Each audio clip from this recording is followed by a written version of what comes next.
Hi, I'm John. Hi, I'm Ellie. And this is Raising Zach. This is the second episode now, where we'll be discussing Zach's diagnosis. Steps to a diagnosis. And in the first episode, if you did miss it, why would you miss it? It was a good episode. We discussed the signs that we saw in Zach when he was little. He still is very little. So it was things like spinning, hand flapping, delayed speech, can't think of any more right now, head banging, all of those things. And we discussed them more in the first episode. So if you are wondering what the signs are of autism, go and check that one out. And then we are going to discuss the steps to a diagnosis. And this is based in the UK. So we had a really lovely comment from Germany on our last video that made you, quote, warm inside. You did, yeah. It was a really lovely... I got all fuzzy. All fuzzy. I love that, all fuzzy. It was a really lovely comment. So I just thought that we would say that this is based on the UK diagnosis, but I think it is really useful, actually, even wherever you are in the world, to understand all the different things that you'll go through, and all the different opinions as well. Yeah. So I suppose starting from the off, as we discussed last time, we basically put Zach through for an appointment at the doctor's. It was around October, November time, 2022. November. We've got, if we're looking down, we've got our little list. Cheat sheet. I'll give November time, 2022, whilst Ellie was in chemo. We got in with the GP as that first appointment, and kind of wished it was all done then and there. I think we went in a bit naively. Yeah, so we went in thinking that Zach would get speech and language help, support, and we actually went in with a little list because so this was before his 2.5-year checkup. So he has a 1-year checkup, but by the time he got to 2, he still hadn't said any words. No. So we went to the GP saying we've got some concerns, and it wasn't just the delayed speech. As we mentioned, we had seen other signs as well. So we had a little list of things that we went to the GP about, and I think we brought some toys in. I think we brought some toys in to show and give a real life example of what Zach does. So we had some like a shape sorter in different shapes. Zach always did it in a certain pattern. Yeah. And the GP saw that for herself, and she also was trying to talk to him and he wasn't responding. Just blanked her, like she didn't exist. Which is what he does. He's very interested in things and not people, and that is another typical symptom sign of autism. So we went in with a list, and the GP right there and then, but at the end of 10 minutes? Yeah. 10 minutes, 10, 15 minutes, I think we were said there. That she was going to refer us for autism. Yeah. She wouldn't say Zach is autistic, she just gave us the referral. But that was like the first bit, like, I suppose you wanted to hear it, but no one, and we found this a lot over the next 2 years, no one would actually say it. I know, like, autism is like some sort of swear word that no one is allowed to say, although everyone alludes to it. Specifically for us, everyone alluded to it across the journey. We'll talk about this as we go. So yeah, Zach got his referral to see for an autism diagnosis. He got his speech and language referral as well. I don't think that was then, actually. You know? No, I think that he had his speech and language referral actually at the next appointment that we went to, which was his 2.5-year assessment. So in the UK, children tend to have an assessment like 6 weeks, 3 months, something like that. And then you don't see anyone again until a year. And then again, it was made worse by COVID. Yeah. Obviously. Yeah. And then again, I think it's meant to be a 2-year checkup, or it may be 2.5 years. Zachary certainly saw someone around in March. So he would be 2.5. He would be 2.5. I think, because he's 2.5 in April, isn't he? Yeah. So 2.4-year checkup, would you say? If you're being autistic about it. 2.25? Around 2.5. around 2.5 years. So then he had his 2.5 year health checkup. Yep. Which was at a different doctor's surgery, seeing the health visitor. Yes. More of the same, so more toys out on the floor. They tried to do his height and weight at that assessment. For the speech thing, they were saying, well, maybe it's his hearing, obviously because he wasn't speaking or doing anything. So the way we managed to get on the hearing thing was crept into the corner of the room, my phone, and put on his favourite YouTube songs on like the lowest setting and hid by the corner, and like some sort of sonar back, ding ding ding. He's like, sprints across the office. Okay, there's nothing wrong with his hearing. So that kind of ruled that one out at that point in time, which was again quite nice. At the 2.5 year assessment, though, because Zach doesn't follow any orders, he at the time anyway, he wasn't following any orders, and he didn't have the comprehension of what we were saying. So he scored really developmentally behind in, I think, every single area. I've actually got a copy of that 2.5 year assessment, and I think that's a really important thing to note, is that you can ask for copies, and we're going to talk about this in a different episode, but all of these copies, your 2.5 year health assessment, all of the conversations that you have with professionals can be used as evidence for your EHCP. So I think that's a really important thing to note now, that if you are sort of going down this path, keep notes of everything so that you know who to ask for that piece of paper, because that means so much. Just coming from someone else as well as yourself, it holds a lot of gravitas. One thing they did also say at that assessment was he scored behind on virtually everything.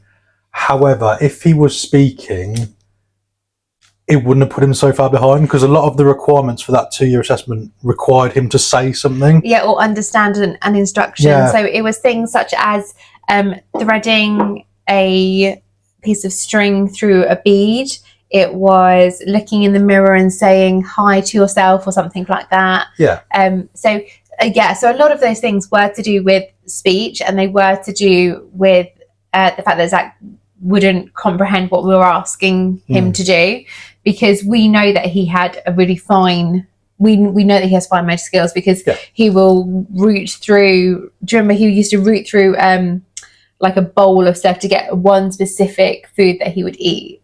And those sort of little things. Or sorting colours and marbles and later gumballs. It's like, I'm going to sort out every single individual. So we knew that he had them, but because he wouldn't demonstrate them in that appointment, it shows that he was behind. And I understand why, because you can't really just take someone else's opinion of saying that they have done it. And also his levels of comprehension were a huge setback in terms of his milestones anyway. Yeah. So it was good that it got picked up, and I'm glad that it did. Yeah. It's a kind of a, how to describe it, a bit of a kick in the nuts as well at the time, for want of a better phrase, because you want the assessment to be done, but then you're like, but he's behind. You never want your own children to be behind. It was like, okay, so what can we do? I think that was what can we do? But when we were there as well, we did explain. So he's behind on this, but he and still is really far ahead on his spelling, on his reading, on his alphabet, on his numbers, and that's the point that we really tried to push across as well. We know that he's developmentally behind in some areas, but he is leaps and bounds ahead in others. If he's interested in something, he is fully interested in it. Yeah. To like obscene levels, and I say even now he still is very limited with his speech, but he does read. So you can show him words that he's never seen before, and say, for example, it was animals the other day, wasn't it? Yeah. A new book with different animals in. It was like, Zach, point to the orangutan. Never seen the orangutan on anything before. And you go, okay, which word is gazelle? So he has comprehension in reading. Yes. But you say, we came out of that assessment, oh God, he's so far behind on everything. Bless him. Oh, we just want what's best for our child. Yeah. It was a little bit downheartening. It was positive because, as you say, at that point, they're again pushing the referral and pushing the speech and language, and everything goes together. So what the GP says, so what the health visitor says, so what speech and language says, what the nursery say, everything is part of the diagnosis. It's not just one thing. So, and as well, that was the first bit of insight that we really had into Zach being behind, because we went to the GP who referred us for autism, as we mentioned, but that waiting list is around 12 months at the time. So we didn't have any comprehension as to, he's our first child as well, and we didn't have any comprehension as to where he should be. We were just, the only thing that we could compare him to were children similar age of our friends. So it was a really tricky one. So yeah, that assessment was difficult, and it also made us stamp our feet a bit and say like, okay, so he's so far behind, who can help us? Who can help us? Because we're on a waiting list. We've been on a waiting list for 3-4 months. We haven't heard anything. Like, where do we go? What do we do? And from that health assessment, so at that point, that's when the SALT speech and language referral was made. And also, just to confirm, she still sent him for a hearing test. The reason why they send them for a hearing test is because even though John has demonstrated that Zach can hear, but with the YouTube in the corner, they still need to go through the hoops to get there. So actually they do the hearing test to make sure actually it's not his hearing and you are going to need some SALT. And as well, the speech and language, it has got a huge delay because of COVID. So because of COVID, a lot of children are miles behind. It was all in the news at the time. Are behind in their speech, particularly. I'm gonna have to particularly, especially. So there was a really long waiting list for SALT. I think they had to jump through their own hoops, and we were also jumping through hoops. So the hearing test was done in June of that year, so only a couple of months later, actually. 3 months later, which is no time at all is no time at all in this process, is it? When we're considering years, we're like 3 months, 12 weeks, perfect. No problem. So once we'd had the hearing test, we got the letter through for a SALT appointment. That was going to be another 3 months. I'm looking down. November. So the SALT appointment was due in November. And we figured we couldn't wait that long because everything is just behind. There's just condensed. We got private speech language therapy. So we actually got the letter for SALT just after we started with Louise, because I remember we got them both at the same time, and I don't think the letter gave us a lot of notice. And then the private. So we have a private speech and language therapist who we still work with now. And just so we got a referral letter, but it doesn't give you a date. It basically you get letters on letters on letters. So you say you've been referred to speech and language, no appointment, no information. Wait for another letter. Yes. And there's a lot of that. You'll get a letter to say you're going to get an appointment. Yeah, and I think that part that is basically saying you're in the system. Yeah. Sorry, I got that wrong. So it's just saying you're in the system. You're in the system. Wait to hear. We can't tell you how long, and no matter how hard we pushed, it's like, well, they're so far behind. It could be 3 months. It could be 6 months. It's like, okay, fine. So I'm not waiting that long. We'll get a private person to come through. We started private speech and language therapy, and I'm going to look down September 2023. A friend recommended her to me, actually. Brilliant friend, and she's been absolutely brilliant, hasn't she? She's incredible. She came to our house. We throughout sort of when we have been asking for help, we find like a lot of people will do things online. So there's a lot of online, a lot of push for online. Nobody will actually come and like sit down with your child. You get the distinct impression what they're trying to do is just fob you off. So they must have lots of people coming to them and asking for help. And it's going to be a spectrum. There's going to be people that genuinely need the help really badly. There's going to be the kind of middle ground. There's going to be the people that are just asking for it, even though they don't need it because they want it. And I get the impression that a lot of this hoops and bullshit is to filter some of them lower ends out. That's the way it comes across, because you have to constantly be at them. So when's the appointment going to be? When's the appointment going to be? Phone. That's Oh, we haven't got exhausting. it. When's the appointment going to be? When's the appointment going to be? Oh, yeah, we're hearing you. We just can't give you one. And it's constantly on the phone. Yeah. It's constant emails. It's constant chasing all the time. And even then you hit brick walls and bureaucracy, and Yeah. it's just so frustrating. So to get the ball rolling, we've got the private person. Now, the benefit of first straight away was that, I don't know if we can say her name, we'll say her name, we might have to bleep it out. She's been fantastic. So we booked her, she came out to the house and she was here for 2 hours. Yeah, like at least 2 hours. At least 2 hours. And she sat down on the floor with Zach, got some of her own toys out, got his toys out, and just interacted with him for 2 hours solid. Yeah. And asked us some questions, played with him, tried to get him to interact in different ways. And at the end of it, the 2 hours, we got a really tailored, specific report to our son.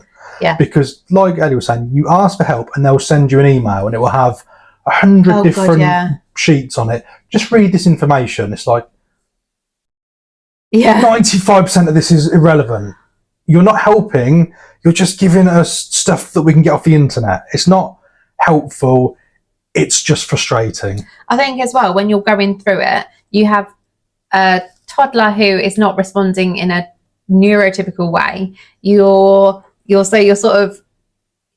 exhausted anyway. We both have jobs.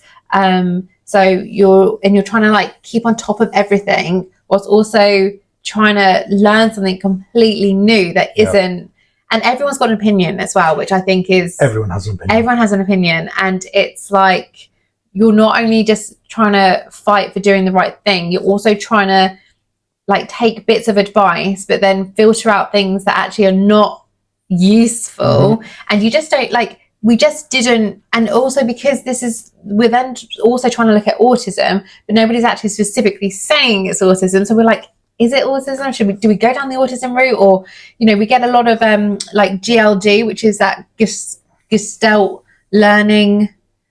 We're going to discuss this further we'll do like a speech. We'll do a speech because it's such a huge thing. But there's all of these different ways that children learn, especially if they are not neurotypical, if they are neurodiverse. There's a whole different learning thing. And instead of just saying, okay, like, this is what I think that your child is and this is the route that you should try, they go, oh, okay, so all of these options may fit for your child. Here you go. Try them all. And most of the time, it's for neurotypical children. Oh, yeah, it was actually. And it's like, this isn't going to be helpful at all. Yeah, especially when it's things like, like with the bubbles, it would be like, say wait. And it's like, he's not understanding anything. He's not listening to anything. No. What? I can't. He's not responding to his name. Why is he going to respond to wait? Yeah.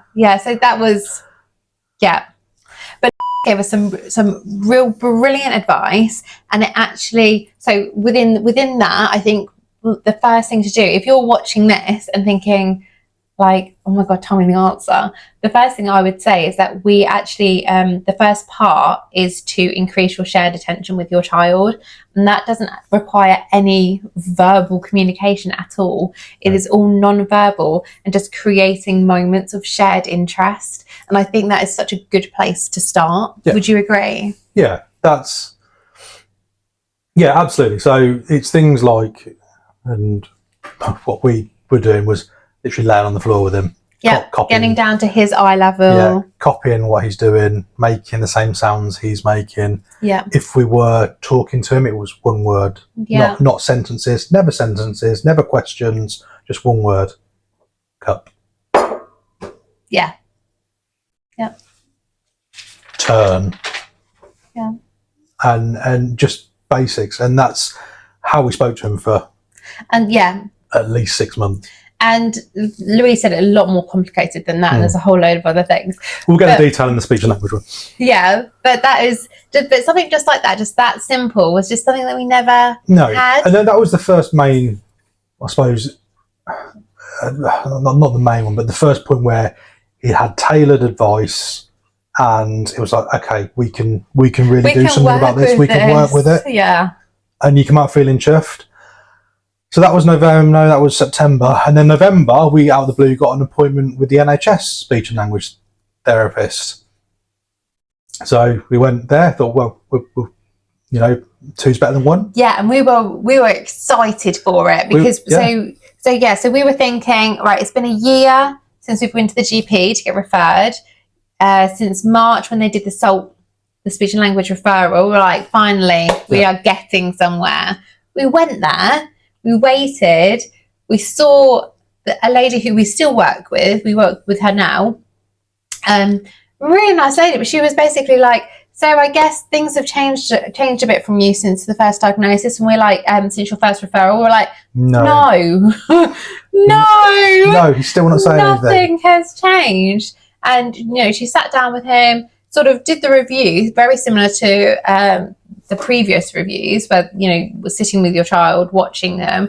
And then she's sort of like, yep, you need some. You need some speech and language therapy. It's like, great. Yes, we're going to get some. So we'll put you on a waiting list for a workshop. It'll be about a year. Yeah. So, excuse me? Yeah. This isn't treatment. This is just you. It's just confirming that you need some support. I was livid, wasn't I? When I came out of that meeting, I was livid. Not only that the child beforehand in the speech and language that came out of the room, and then when we came out of the room, the child afterwards was like, "You're really tall, aren't you?" It's like, you don't need speech and language therapy, do you? I have a child who can't speak at all. And I got really annoyed about it. And I get everyone needs help in their own little ways. But like I said, you've got some people here who really don't need it, but are on the system, and some people here who really need it, and everything in between. And I was just so pissed off. I think it's the frustration of just constantly like... And you've got to wait a year. Yeah, asking for help. Not getting any help, not even at that point, we weren't even getting signposted to, like, so now I know a number of charities that actually would have been really useful to know back then, but guess what, they also have waiting lists. So God, where was I going with that? We came out of that meeting, we had a load of additional emails with a load of things to read, which weren't tailored to Zach at all again, back to that. We had that was not the sheet of A4. What was that one called? Oh yeah, so we had an AAC board then. AAC board, but it just wasn't relevant to Zach at the time. We do use it now, but at the time Zach was not interested in any visuals. He wasn't. We weren't really communicating with Zach at all. I don't even think he had eye contact at that point. No. I think he had limited eye contact with myself, and I don't think he had any eye contact with anyone else at all. So no, it freaked me out when he made it. It's like, baby's looking in my eyes. So to go from, you know, nothing to an AA is just too much of a jump, and we know and understand and recognise and see that now, but at the time it was just very frustrating. It was another thing that was not working for us, to be honest. So we carried on with as well, and yeah, we are going to do a whole I want to get in to do it, but she lives in Scotland, so we're probably not going to be able to do it, but she's brilliant. Yeah, she's brilliant. So I rate her 100%. She's not even paying us to say this. No, she's not. So, good, isn't she? Yeah, she's very good. Yeah, she's I'll good. give that. So we had, obviously, the NHS speech and language therapy was a absolute damp squib. It was very frustrating because, we got all geared up, excited about it, and then it was like, you're going to have to wait another year. Yeah. It's like, yeah. Okay, fine. So after, that was November, December 23, another community nurse visit. So this is the same community nurse who did Zach's initial 2.5-year assessment. So I think I got in touch with her because I was very, very frustrated by this point. Angry was the word. Frustrated. We were angry. Yeah, so I was very, very frustrated. And there was a lot of shouting down the phone. And, you know, we just weren't going anywhere. And it was just, we didn't know what to look for either, because we didn't, the whole time with no one's quite saying autistic. And so, like, if somebody said, right, we're pretty sure that your child is autistic, you just need to go, but that's it. It's like they won't even say, we think your child's autistic. It's, yeah, we think he might be. Might be what? Yeah, we think he might, we think there's something there. It's like, right. Go on, say it. I dare you. Oh, I can't. We were not allowed to say it. So we have a local charity that specifically helps people who are waiting for a autism diagnosis, but we don't know at this point whether he is autistic or not, or whether it's COVID, or whether we've just done something, missed something. We're just first-time parents. Yeah, and we just haven't quite got it right, or, I mean, we're never going to quite get it right. It's always going to be room for improvement. He's still alive, and I'll keep saying that every episode. Every episode, catchphrase. He's still alive. Dun, dun, dun, dun, dun, fade out.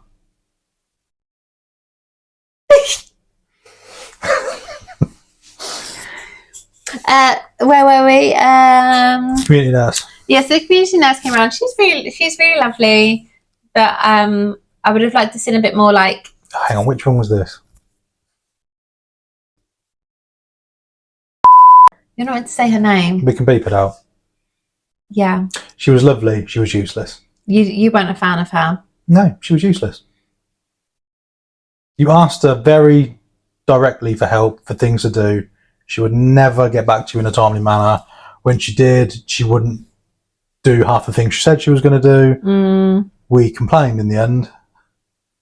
It was very, very frustrating. You phoned me up at work, said you need to speak to these people, and I got stuck in a bureaucracy feedback loop. It was really frustrating. That was when he was at nursery. That was a different thing. But yeah, just no. It's like no one wants to help you. Yeah, we essentially had and we're going to discuss this again on a different episode because this is a whole other thing. I had an accident in nursery. Nursery are pushing for a one-to-one support. They kept getting rejected for it. They just kept getting denied.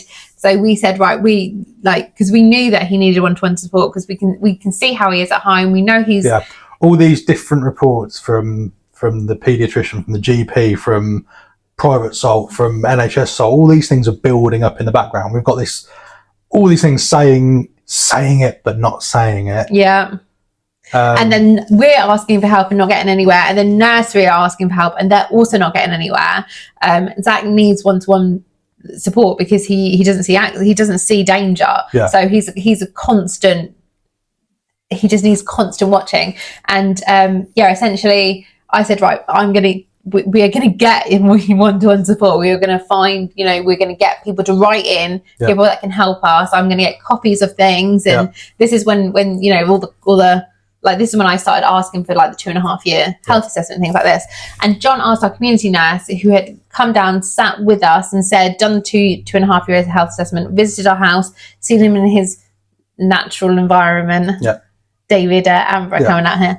No, see him in his natural environment. And on the phone, she's saying she's going to help. So we were like, can you just do a quick line, one or two paragraphs in an email to the nursery to basically back up their request for additional help? Because obviously, what we're going through with potential autism diagnosis, speech and language. And she's like, yeah, I'll do that. I was like, no, you'll do it now. I was on the phone to her. I was like, no, you'll do it now. What do you mean? I said, I'm not hanging up the phone until you type a message. But I was like, no buts. So I said, I'm going to stay on the phone. If you hang up on me, I'm going to call you back and keep calling you back until you send this bloody email, because the amount of time you're wasting now, I can do bureaucracy. It's not a problem to me. And we did get that message finally. Yeah, even then, she said, I heard her typing. She clearly wasn't, because she sent it too early. But within 3 or 4 days, we got that email. Yeah. So the initial thing was she refused to do it at the start. Oh, yeah, she refused. So that was why you were. That's why you were on at her, because she refused to do it. So she said that she would help us. How can I help, etc. And I said, we just need you to write a letter, because you have gravitas. You've seen him. You work within the pediatrician team. What you say can have a big influence on whether or not he can access one-to-one support. And she refused to do it. If I knew where she worked, I would have gone and sat on her desk She just refused to do it. So then John rang her up. I was livid because I was like, we've been asking for help for a year, and all I'm getting is letters that yes, he, every time we see someone, every time we saw, who have we seen? The community nurse, almost said a name, assault. I think that's all. I think that's all. Oh, hearing GP. test, other soul. Yeah, so everybody. Nursery. Yeah, so send worker in nursery. I don't think we were with the send nurse at that point. It was just the nursery. But yeah, so we'd been like, all these people were saying, yeah, there's something, and we were like, can we have some help with this something? Not yet. Not yet. And nursery were like, can we have some help with this something? No. So I was like, someone is getting help. And then I was like, I can't get them to get help. And then you did it. Yeah. I like an argument. And as well, everyone who knows me will know that I like an argument. Yeah, he does. As well, I would say, in a weird way, if John says something, people tend to listen to him more than what they will a mum. Like, dads seem to have more gravitas, I think, when it comes to things like this. I think, yeah, I just go for logic. I go for some sort of logic feedback loop where they don't get... Yeah, he does this in normal arguing as well. It's really frustrating. Yeah, I'll only ask questions that get a one-word answer and that I know what the answer is, and that's the one I want. And you find that frustrating. I find it so frustrating. I just walk away. I'm like, I'm not talking to you when you're like this. Yeah. And I think it's because by that point, you're so wound up and pissed off with everything that... With you? No. Are we talking specifically? No. With me as well, but like in the situation of trying to get help from other people, you're so annoyed that you just come across as emotional and angry. And I was. And you were. I was. And well within your reason of being... I was, yeah. I was emotional and angry. And I was really... The thing as well, the really frustrating thing is that you know that these people at least should be on your side. And so you were trying to see things from their point of view and think, okay, like, don't be angry because they're trying their best for you. This is what you have to, like, you have to think. And then when she's just like, no, I'm not going to write a letter. No, I'm not. What? Why not? And it was, it would take her 2 minutes to... Yeah. And then we got it. And it basically said, in my opinion, Zachary would benefit from one-to-one support. That's all it was. That's all it had to be. Yeah. And guess what? He got his one-to-one support. Yeah. So, it shouldn't have had to be. And also, I don't really understand why she wasn't, she knew at the 2.5-year health assessment, we said, we think we're going to put him in nursery. We think this might benefit him and, benefit, because at the point, again, we don't know whether or not it's autism. We don't know whether or not it's because, he's been raised in COVID. We don't know all of these things. We thought, put him in nursery on very short hours, see how he gets on, see if it helps, improve his speech and things like that. So she knows that he's going to nursery. And I would have thought that she would have perhaps checked in with us, seen how he's getting on, or at least, spoken to the nursery and said, what about one-to-one support? But there was just nothing. Whenever we spoke to the nursery, it's like, have you heard from anyone? No? Haven't heard a thing. Great. Yeah. Super. And as well, the other thing that was really frustrating was at some point, and I can't remember when this was, we had a letter that said that something about early year. Do you remember this? We're going to have to cut a bit of this out because it's just going to be me going,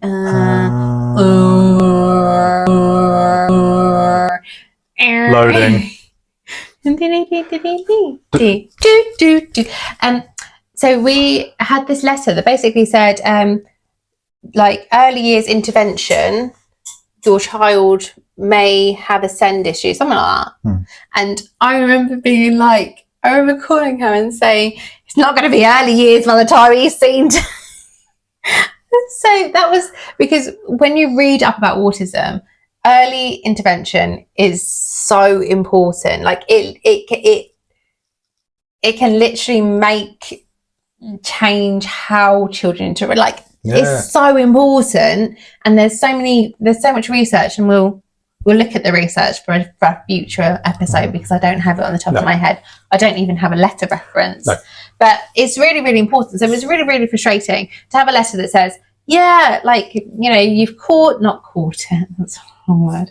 Like, but, you're on the yay on the system, like early years intervention, and then just not hear anything unless you're calling them.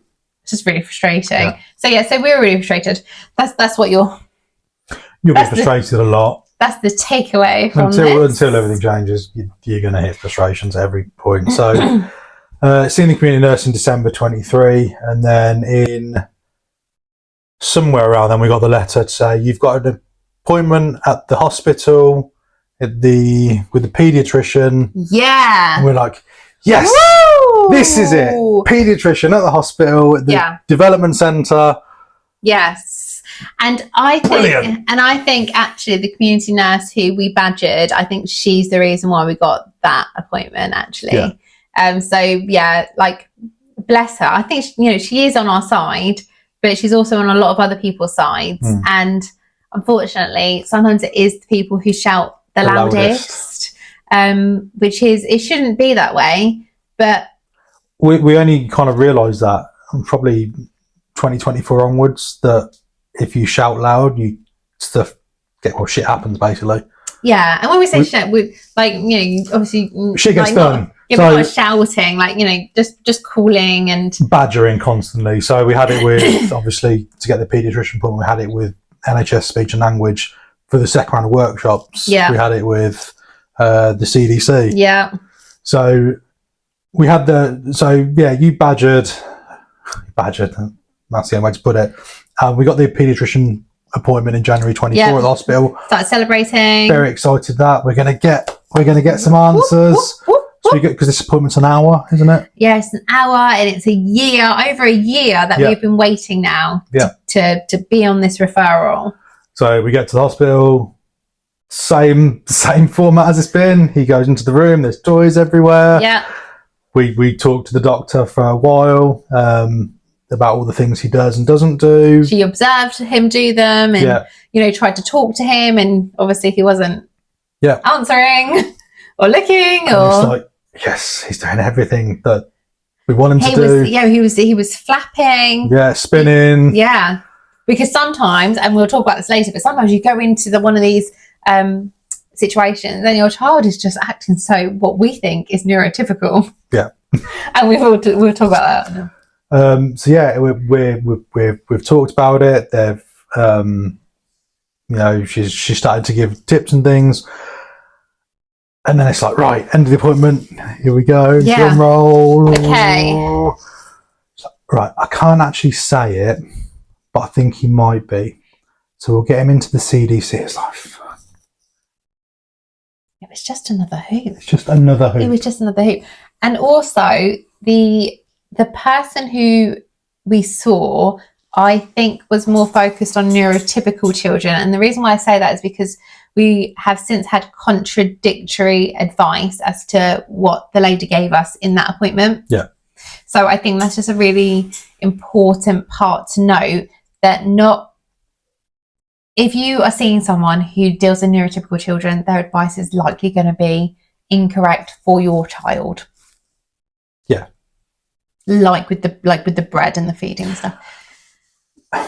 So which actually comes on to the next one. So was it part of that appointment? So the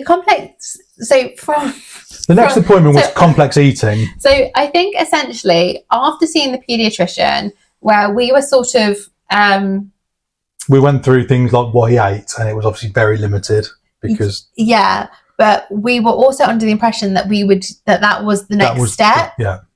So then I called the poor community nurse again, and I was like, not poor community nurse, that's her job. And bless her, she was like, okay, well, do you want me to refer you to complex eating? Because I think that's why I called her. I've called her so many times. I can't remember why I called her for some reason. And she was like, do you want me to refer him for complex eating? And his eating was, he wasn't eating like a whole range of foods, but in the grand scheme of things, it was low on our priority list because there were other things he was eating. There were other things that were more challenging. And I said, because it's probably going to be like 12 month list or something. But we actually got the complex eating through quite quickly. And again, it was another do you need to be here sort of conversation. It was via Teams. It was it was like online, and the woman was incredible. Yeah, she was brilliant. Was brilliant. So it was an hour session. We sort of talked about everything, and explained that we were sort of going down this autism route and we weren't too sure. So she spoke to us from a neurodiverse perspective, and it was, I think that might have been the first time that we actually, I think that might have been the first. Louise was the first. So of course, how could I miss Louise? But it was, you know, it actually was like things such as the reason why Zach will prefer processed foods is because it's beige, it's bland, and he knows what he's going to get every time. Every time he eats, it's the same thing. And it's like, oh, so she's like, you know, the reason why he's not eating your home cooked meals is because it's different. And all of these things suddenly just start kicking in and making sense. So we actually got tailored advice from the complex eating person, which was great. We'll talk about the complex eating in detail in another episode. Apparently not this one, because it's worth an episode on itself. That was April 24. Then there was this massive lull. I mean, when I say lull, I mean in terms of autism diagnosis, there was a lot going on at nursery and SEND and all the other bits associated with Zach. But the next thing was November 24. Yeah. The NHS finally came back. So how was that? That was exactly a year later. We started the NHS workshop. And again, the only reason why we got that appointment was because you phoned up and said, what the fuck? In essence. Was this for the CDC? No, this is for speech and language again. Oh, so speech and language. This actually happened after, you can't read mine. Actually happened at the end. But it all happened in November. No, you phoned up. But I did phone up, yeah. So we so basically what happened was when we had the referral for SALT back in November 2023, and we got you do need some extra help. The line that we were going to go down, the route that we were going to go down was webinars. So it was something like 3 different webinars which would sort of help you, touching my mic, which would help you, I don't know what we didn't go on the webinars. It was not going to be tailored at all. So. No, and meanwhile, whilst all this was happening, I did my level 3 in understanding autism, which helped me a lot in actually understanding different things anyway. And so probably should have mentioned that beforehand, that you did your level 3 in. Yeah, but I don't know when it was, sometime around here. And so I gave the call actually. That's the NHS. We need to beep her name out. We gave Beep a call actually and just said, like, I don't think this is going to benefit us. Zach isn't getting any, he still hasn't got any words. And so she said, actually, what we're going to do is I'm going to put you on some different sessions, some intensive sessions. We were like, great, 1-to-1 intensive sessions. Yeah. And that started in November 2024. Yeah. And that was it was really, really useful. Wish it had been. It was really, really good. If it had been in November 23. Wish it had been a year before, yeah. When we first picked it up, it was basically all the stuff we were doing with our private person. Yeah. Again. But it was good to reinforce it. It was good to know actually both people are saying the same thing. We almost felt like, again, it was just another box ticking exercise. By the end of it, you didn't want to go to the last session, did you? You were like, no point going, because it was in Corby and we're in South Northampton, so it was a 30-mile drive. I work in Corby, so it wasn't an issue for me because it was just down the road from where I work. Yeah, the last session was actually really good though. Yeah, and it was at 9 a.m, so it took about 90 minutes to get there. So 90 minutes to get there. I think the sessions were about half an hour, and a lot of the things we were already doing, we were already implementing because we had been paying privately for a year. So a lot of the techniques were things that we were already implementing. So by the time we got to the end, Zach hadn't dramatically improved. So it was just very frustrating. Again, it's just frustrating, especially when you think, okay, right, so that's it then. Yeah. But yeah, went to the last one. I think I was in a bit of a mood. So in a bit of a mood before. yeah. So again, so that was another instance of just. I say we got a letter. I don't even think we got a letter. I think it got to the year point, and you just phoned up and said, "It's been a year. Don't think these workshops are going to be a point." And as you say, all of a sudden, the workshops one-to-one materialised out of nowhere. So it's just another case of we wished we'd have phoned up earlier, I think, rather than just waiting. But because we were getting the private sessions, it didn't feel so urgent as everything else that was going on. Yeah. However, also in November 24, we got his CDC assessment. Child Development Centre. Which again, we only got because Ellie phoned up. I phoned up and I said, if you get any cancellations, I can be there. I don't need any notice. I can drop anything to be there. And I meant it. I was like, give me 30 minutes notice. I will be there. And then about a week later, they called me and they said, the only reason I'm calling is because I remember that you called back last week and we have actually had a cancellation. Do you want it? And I was like, yeah. Yes. And it was on the most awkward day. I had to cancel my dentist. I had to swap work. There's something else as well. But I was like, I'm going. People flying in from Holland for a visit. It's like, we have to cancel that. Yeah, we can't. We need to go here. We need to do this, and we did. And so that was. And we're going to have another episode about the CDC because it was just. Oh, it was brilliant. It was so brilliant. But all I will say is that Zach wasn't doing what we thought was anything neurodiverse. We thought we were like, he's being very neurotypical. There's no hand flapping. There's no there's no specific. And at the end, I said to them, because they will give a diagnosis if they can, but they may not. And I thought, we're not going to get a diagnosis. No, we're there for 4 hours, wasn't it? It was a long time. 9 to 1, 4 hours. And I thought, we're not going to get one. So I went up and then we were last as well. So I thought, I'll just go and ask. And I said, are we going to get diagnosis today? And she was like, oh, yes. Oh, yes. I was like, maybe it wasn't being quite as neurotypical as what I thought. So it just goes to show, doesn't it? But yeah, that was brilliant. And we'll have it's worthy of an episode. Because we could talk about the CDC. We were there for 4 hours and the amount of stuff that went on there, it's worth knowing about. And I say, at the end of it, we finally, after 2 years, 2 years from day one of first GP appointment to his actual diagnosis was just over 2 years.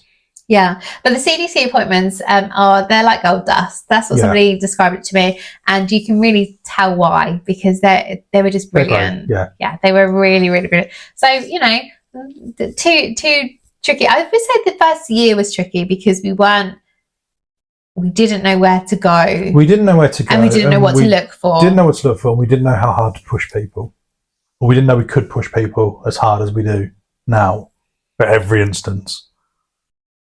I think people are sick of us. Yeah, I think so. And I think as well is about, and I know this is tricky, but it's about trying to be available. So literally just saying, calling them every couple of weeks or every week and just saying, have you got any dropouts? Have you got any cancellations? Is there any way that I can wait on anything? Do you have a waiting list? Have you, and it's just about, a lot of it is about timing. A lot of it is about luck and just, being available. If someone says, actually, we do have a cancellation, do you want it? Just say yes, yes. Yeah. And we did have to move things to make it work, but it's important. Yeah. But if you don't turn up for work today, you don't get paid, but it's important. Yeah, and the thing is as well is if you're sort of calling them and begging them for an appointment and then one comes along and you say, actually, it doesn't really work for me, probably not going to call you again. I wouldn't have thought. Probably going to go on to the next annoying person. Yeah. So be that annoying person. Yeah, be that annoying person. And also, they almost expect it, not to try not to be rude, even though you are frustrated. Some people deserve. No, that's mean. That's mean. You can't say that. Ellie's a nice person. I'm not. Yes, you are a nice person. I'm nice to people I like. Oh, I'm privileged. You are a nice person. I am a nice person. You're a nice person. But I think the way to describe it, I don't care what people think about me. You're just very logical. I honestly don't care what people think about me at all. It doesn't bother me. But yeah, a lot of say it how it is. A lot of people understand your frustration, is what I would say. And so if you are calling them and saying, please can you just check, or if they're not going to be, they expect it because they know how frustrating it is. They know that the wait times are ridiculous, and they know that people are struggling. So I never had someone be rude to me or be like, oh, you again, although they probably thought it. Oh, possibly. Yeah. You checking the list. Vision test is the next thing that we had on. That was so just 3 days after the CDC, he went in for another vision test, and that was part of the CDC. The vision test was really rather peculiar, because Zach doesn't listen to instructions. He just wasn't if you say to a child, "Oh, what's that on the wall?" but they're not saying any words, it doesn't really work. I couldn't make that appointment because obviously I cancelled my Holland visitors. Yeah. So Ellie went on her own, and I think when I asked how it went when you have it, I think the exact same news were she doesn't listen. But this talk about the doctor who was trying to give the assessment, didn't listen at all, tried to treat him like a neurotypical child, even though he's just had a diagnosis for autism, and then basically we was shocked that he didn't do anything that she wanted. She was trying to tickle him, and if you have a neurodiverse child, you'll know strangers tickling them is probably not a thing. And she was making loads of noise to try and get his attention, which is just again not loud noises, unexpected is not a thing. And she was putting pictures on the wall, and she was like, "Oh, and then she flicked through, and I was like, "Is that a letter? Put the letters up. He loves letters." And then when the letters are up, then he started actually engaging in things. But it was intense for me. I felt, it was very. I was like, hang on, sit down, have a seat, chill out, yeah. But I can understand why. I can understand why she was trying to, do the. But it was I felt like it was a lot, and Zach was just rooting for the door. He was like, "This lady's crazy. Let me go." Zach would walk into a room and be like, "Nah," and that's what he did. But yeah, it was very busy. There were no toys. I think that was a big thing as well. So it just wasn't. So anyway, he was meant to go back 6 months later. Haven't heard anything back about that. No, still time. Yeah, I don't. Still time. I don't think there's going to be. Oh, the other thing that. Well, sorry to get. The other thing the CDC did offer is once he got diagnosed with his autism, they couldn't obviously specify where he sat on the spectrum at that point in time. But obviously they said yes, he's autistic, which is great. They also offered some genetic testing, which we haven't taken up yet. So they'll basically take a blood sample and do a sweep for associated genes and markers with autism. Yeah, so we did say yes to that. We said yes because we can then say no. I'm not really for it, but you are. Yeah. I can know and just not tell you. Yeah, I just feel like it's a lot of trauma and stress for him to get a blood test, and he's not going to understand what's happening, and yeah, I just feel like it's a bit much, and I don't really know what it's going to show us. Yeah. I don't know what the point of it is. But that option was offered to us at the time and is open to us. Yeah, so yeah, and we accepted it because there's a long waiting list. Yeah. There's a waiting list. So by the time we get to the top of the waiting list, who knows, it might be 60. Yeah. yeah, be another year. You might understand what we're talking about by that point. Yeah, so I think, yeah, so we're on the list for that, and yeah, we'll just look. So yeah, now See what happens. See what happens. So now we have our autism diagnosis, which is great. Yes, I think though as well, like you have your autism diagnosis, and then it's a bit like, okay, bye. Yeah, you get a report at the end of it. But I asked if it was almost an anticlimax thing, because it's like, yes, we know. Everyone's been saying it for the last 2 years. I think by this point, though, I think we were then sure. So when I did the level 3, I was like, oh, okay, like this is making sense, and this is making sense, and this is making sense. So then it actually we started piecing it together. Yeah. I think ourselves. So. Yeah, I think, and we'll talk about the CDC and everything they say. It shouldn't take you having to do a course to piece it together, though. That's the frustrating thing. But it was a really good course, actually. I really enjoyed it. It was really good. And also, like, I won't talk about it now anyway. So I just spat on you then as well. I felt it. I felt the dampness. Yeah, now we have our autism diagnosis, and it's unfair for me to say bye. They do give you different workshops, and they do like a suggested course that you go on, but because, as I have mentioned, I'm a level 3 in understanding autism, I was a bit like, what? I don't know what this, I don't know if I don't want to spend 5 hours, I don't want to spend 5 more hours being told stuff that I already now know is my thing. But you don't, so I guess with an autism diagnosis, you know that you can access like the SEND events and that you should be there, Yeah. And also it makes you go, because lots of people will say, like, especially if you have a child that's not talking, they're like, oh, try this, or try, like with the food, we get a lot of, well, just don't feed them then. They'll eat eventually. Yeah, that's complex eating. Yeah. But like little things like that, you can go, actually, no. Yeah. Well, eligible for disability benefit is the other thing. Maybe. That's an 80-page form to fill in. Yeah, maybe. Which is depressing. Maybe. We haven't heard back from that yet, though. No. And the thing about that is that if you have the disability living allowance, it can mean that you can spend the money on things like SALT, like, your private speech and language, which... Extortionate speech and language. Yeah, well, very worth it. Well, absolutely worth it, but not everyone can afford it. No. And it is expensive.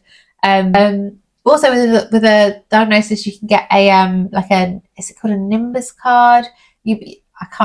We'll do like more about this in a future episode, but you can get basically like a little card that you can take to places like Thorpe Park or Joseph Manor, and it means that depending on what your diagnosis is, you can get things like queue jump. So for Zach, if we went in a really busy time, waiting in a really long queue is just we just couldn't do it. So actually, little things like that you can access with a diagnosis, but you don't get. So I was like, do you get a certificate, like a autism certificate, like a piece of paper that you can go, like, I'm not making this up? Do you know what I mean? But you don't. So you got to really keep that CDC report to hand. Yeah. Keep it somewhere safe. Photocopy. I know where it is. Yeah. Multiple copies. For various things. We've only got one coffee. We should photocopy that. Yeah, that's on you. I'm going to put that under you bucket. I'll photocopy that. Yeah. Bitch. Yeah. Thank you for listening to us prattle on. Hope you found some of this useful. If nothing else, we have found it quite cathartic. Yeah, I think it's really a motive to speak about it. Don't you think? What? No? Sure. No, it's nice to just get off your chest, and that camera does not judge. You might judge, but the camera doesn't. Yeah. But I don't care what you think. I do. I do. Ellie stays on the comments. Yeah. I'll leave. What's coming up next? Next up. Oh, God, that's not it. Next up is the nursery, I believe. Oh, yeah. Next up is going to nursery and gaining one-to-one support, I've written. Yeah.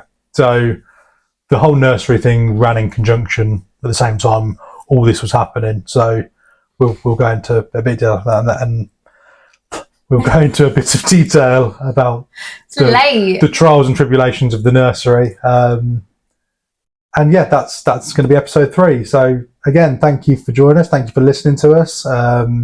Give us a like, subscribe, please. We love a subscribe. We love a subscribe. And also, when people subscribe, it lets us know that actually our content is all right, and it means that we can make more content. We can make more anyway, but it's just nice to know people want to listen to what we're saying.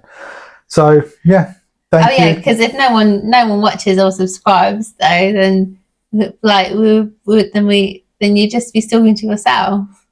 You could put a mirror up. You could do it on selfie mode then. Episode 4, selfie mode. We're not doing it on selfie mode. Right, thank you. We'll see you next time.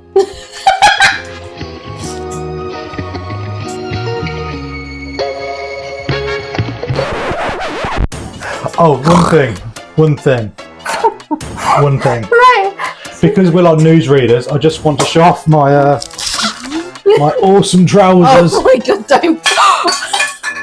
I just want to show off my awesome you think trousers. anybody wants a roundhouse kick to the face while I'm wearing these bad boys?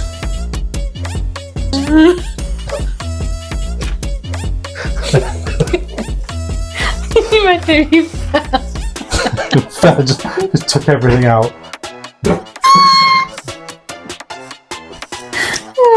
myself.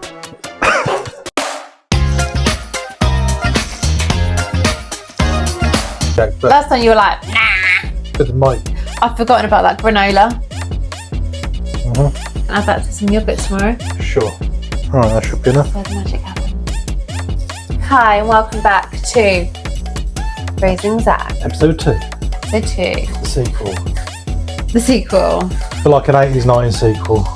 Is it going to be better? Is that what 80s, 90s means? sequels were good. The sequels, they just churn out just a bit bullshit, aren't they? I don't know if I can Terminator 2, great film. Aliens, great film. Yeah, they are. Yeah. Let's hope this is an 80s then, not a 2020s. Although Bill and Ted was good. No. Yes. Hi, I'm Ellie, as you'll know from the first episode. Why would you not watch the first episode? I'm John. I'm Ellie. I'll start again. I'm Ellie. I think this is a good start.